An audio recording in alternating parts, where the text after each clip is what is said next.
Hello കൂട്ടുകാരെ, സഫ Marwa multi world എന്ന ചാനലിലേക്ക് സ്വാഗതം.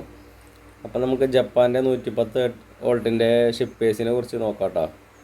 ഇവിടെ സെയിലും സർവീസും ഉണ്ട്, ഇതിൻ്റെ പാർട്സുകളും ഉണ്ട് കേട്ടോ. പാർട്സുകൾ സെക്കൻഡ്സ് യൂസ്ഡ് ആയിരിക്കും കേട്ടോ, വർക്കിംഗ് കണ്ടീഷൻ. പിന്നെ റിമോട്ട് ഹീറ്റും ബോർഡൊക്കെ നമ്മൾ കയറ്റി കൊടുക്കുന്നുണ്ട്, അത് പുതിയതായിരിക്കും. ബോർഡ് മാറ്റി കൊടുക്കുന്നുണ്ട്. അതിൻ്റെ നാഷണൽ, തോഷിബ, ഇറ്റാച്ചി, കൊറോണ അങ്ങനെയുള്ള കമ്പനികളുടെ മോട്ടോറുകളുണ്ട് നമ്മളെ കയ്യിൽ.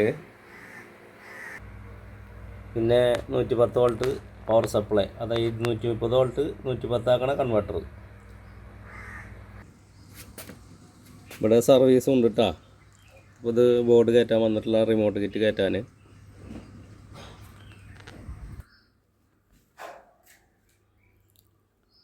ക്യാബിന് വരണ്ട് കേട്ടോ. ക്യാബിൻ തകർന്നവർക്ക് ക്യാബിന്, ഫാൻ്റെ ലീഫുകൾ, അതിൻ്റെ ഒട്ടുമിക്ക പാർട്സുകളും നമ്മുടെ കയ്യിലുണ്ട്. യൂസ്ഡ് ആയിരിക്കുന്നു, പുതിയത് ഇതൊന്നും കിട്ടില്ല.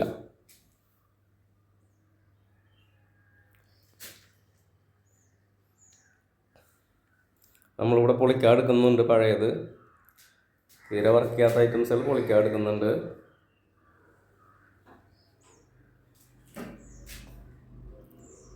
ആവശ്യക്കാർ അതിൻ്റെ അളവും സൈസും ഒക്കെ നോക്കണുണ്ടോ ലീഫിൻ്റെ. ആവശ്യക്കാർ കോൺടാക്ട് ചെയ്തോളൂ, നമ്പർ ഞാൻ കൊടുക്കുന്നുണ്ട്. കംപ്രസർ ഒഴികെ എല്ലാ സാധനങ്ങളും നമ്മളെ കയ്യിലുണ്ടാവും. കംപ്രസർ അങ്ങനെ പോകലില്ല. ഷിപ്പേഴ്സിൻ്റെ കംപ്രസർ അങ്ങനെ പോകല്, കറണ്ട് നേരിട്ട് കൊടുത്താൽ വരെ അത് പോകലില്ല. ഭയങ്കര സേഫായിട്ടാണ് അവരതിൽ ഫിറ്റ് ചെയ്തിട്ടുള്ളത്. നാഷണൽ, കൊറോണ, തോഷിബ അങ്ങനെയുള്ള കമ്പനികളുടെ ഒക്കെ പാർട്സുകൾ ഇവിടെ ഉണ്ട്. അപ്പോൾ ലൈക്കും ഷെയറും സബ്സ്ക്രൈബൊക്കെ ചെയ്തോളൂട്ടാ. ആവശ്യക്കാരുണ്ടെങ്കിൽ നമ്മളെ നമ്പറിൽ കോൺടാക്ട് ചെയ്യുകയും ചെയ്യാം.